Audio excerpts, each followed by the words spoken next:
المكتب التعاوني للدعوة والإرشاد وتوعية الجاليات بمحافظة بدر।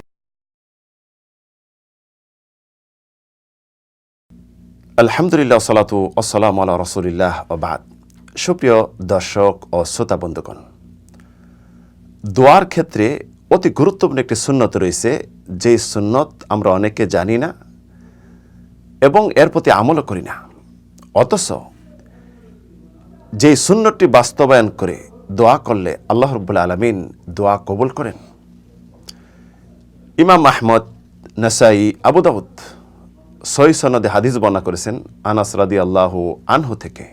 আনাস রাদিয়াল্লাহু আনহু বলেন, উম্মে সুলাইম বিশিষ্ট সাহাবী মহিলা রাসূল সাল্লাল্লাহু আলাইহি সাল্লাম নিকট আসলেন।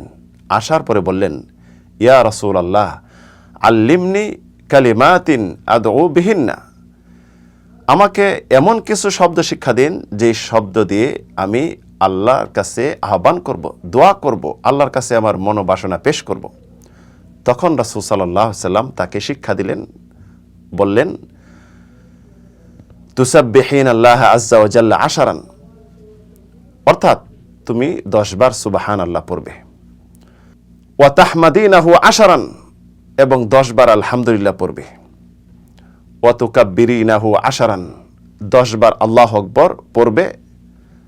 সুম্মা সালি হাজাতাকে, পরবর্তী তোমার যে চাওয়া পাওয়া আল্লাহর কাছে পেশ করবে।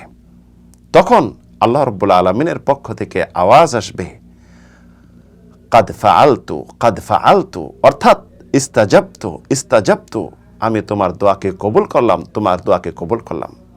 সুবহানাল্লাহ। আজ থেকে আমরা এই সুন্নতটি বাস্তবায়ন করি, দোয়ার ক্ষেত্রে আমল করি।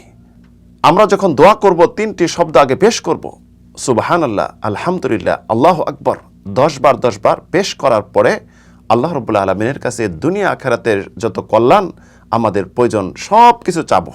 আসুন এটি আমরা নিজেও আমল করি, বন্ধুদেরকেও হাদিয়া দেই। আল্লাহ রাব্বুল আলামিন তৌফিক দিন। আমিন, আল্লাহুম্মা আমিন।